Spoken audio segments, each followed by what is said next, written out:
She-Hulk Attorney at Law has quickly established that Hulk has a new rival when it comes to being the strongest hero in the MCU. Jennifer Walters packs quite a punch, and it's going to take a real heavy hitter of a villain to stand up to She-Hulk. Episode 3 gave us our first clue as to the identity of that villain. This episode introduces the Wrecking Crew and reveals that these supervillain construction workers have a mysterious benefactor who wants a sample of She-Hulk's blood. Who could this villain be? We have a theory, so let's break it down and take a brief look at the Wrecking Crew's history in the Marvel Universe.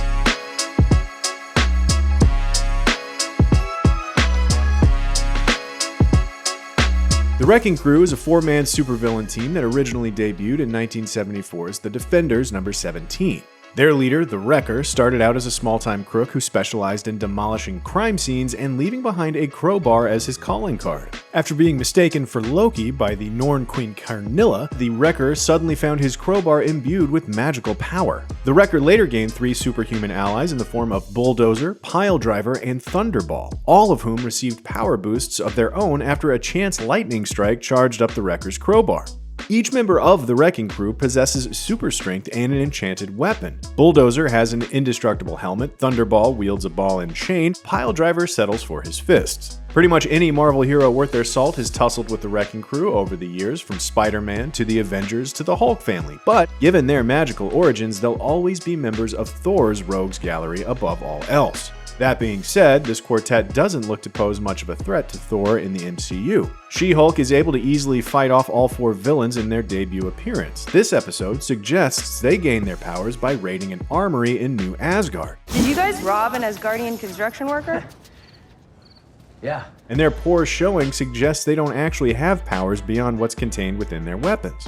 We'll see if that changes between now and the inevitable next Wrecking Crew appearance. 3 episodes into the series, it's not clear which character is being positioned as the central villain of She-Hulk Attorney at Law. Episodes 2 and 3 prominently feature the Abomination, but all signs point to the newly freed Emil Blonsky being genuine about his desire to reform.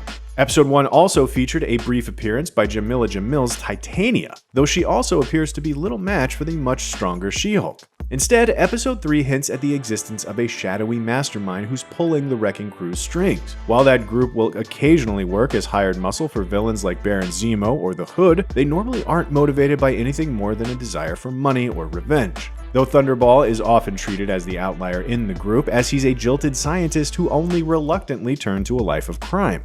This mysterious benefactor is likely the real villain of She-Hulk's first season. We'll no doubt see them spearhead more efforts to harvest She-Hulk's DNA and tap into the secret power of her gamma-irradiated blood. That may result in villains like Titania and the Wrecking Crew returning in new, more powerful forms as the mystery villain performs their experiments, but those characters are shaping up to be mere hurdles along the path to the season's real endgame.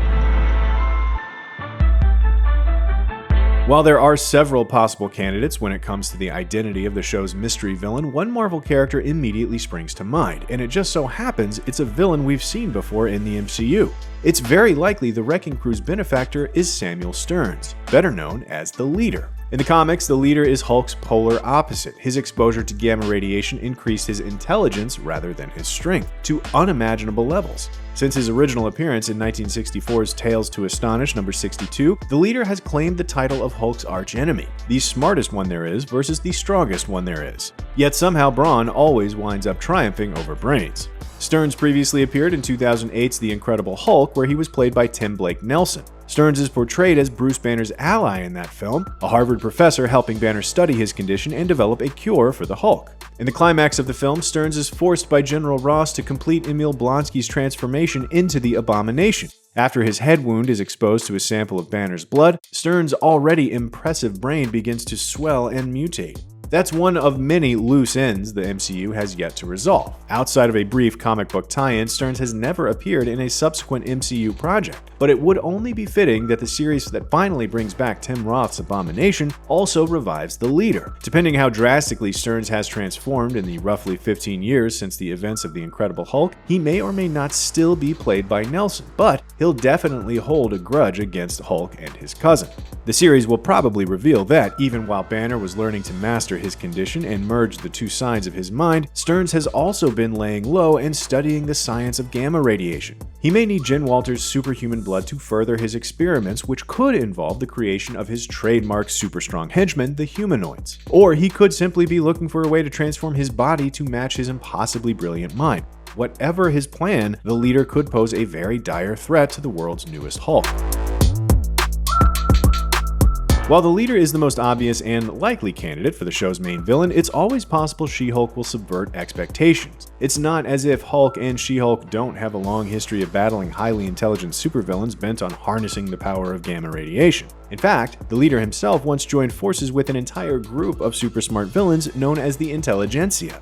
That lineup also includes AIM leader MODOK, Red Ghost, the Mad Thinker, the Wizard, and Claw. MODOK is one interesting possibility, given that he'll soon be appearing in Ant-Man and the Wasp: Quantumania. Could She-Hulk be establishing a tie to that 2023 film? The Mad Thinker is another potential option, particularly given that his android minion, Awesome Andy, becomes a key supporting character in Dan Slott's She-Hulk comics, a major source of inspiration for the show. However, another option is that the mysterious villain has been hiding in plain sight. As mentioned, Thunderball is very much the odd man out in the Wrecking Crew. He's a brilliant scientist who reluctantly turned to crime to fund his gamma research. In fact, Dr. Elliot Franklin is arguably the only physicist in the world who knows more about gamma radiation than Bruce Banner. Is it possible Thunderball was playing dumb during the Wrecking Crew's ill-fated mission? Is he pretending to be hired muscle when he's really the brains behind the operation? Assuming Marvel isn't bringing the leader back into play just yet, Thunderball may make the most sense as She-Hulk's first real MCU nemesis. Finally, we'd be remiss if we didn't mention Julia Louis-Dreyfus's Contessa Valentina Allegra de Fontaine. Contessa has already popped up in multiple Phase 4 projects, and it's pretty clear she's trying to assemble her own super team to replace the Avengers. The Thunderbolts, perhaps? She-Hulk's blood could be the key to giving that team a Hulk of its own. What do you think? Is the leader the secret mastermind behind She-Hulk Season 1, or is there another evil genius with a craving for Hulk blood? Sound off in the comments, and be sure to like and subscribe to IGN wherever you like to watch.